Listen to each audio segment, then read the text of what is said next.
Friends राज आई को धरी कुआड़े जाऊे तापर आई को रानी फोन करेंगे।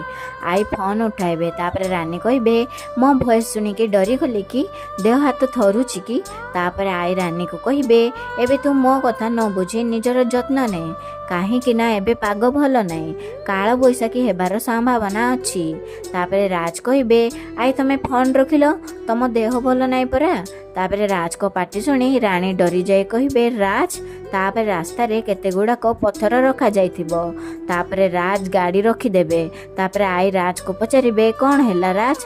तापर राज कहे तमें भितरे बसी थाओ मु पत्थर साइड करके आसुची। सेपटे रानी आई को पचारुथिबे आपण एबे कोठी अछंती कौन करूचंती कहंतु आई। तापर आई कहे तू राज को नहीं जो स्वप्न देखुचु तो स्वप्न को मु माटी रे मिसाई देबी। एपटे राज पत्थर साइड कला बेलू जड़े आसी राज को मुंड को बाड़े देउचंदी। हाँ फ्रेंड्स कौन राज को बंचे पारिबे कि रानी जानिबा पाई आज राति 7टारे देखंतु तू राजा मु रानी। वीडियोटी भल लगी लाइक कर दियंतु और आम चैनल को सब्सक्राइब कर दियंतु। धन्यवाद।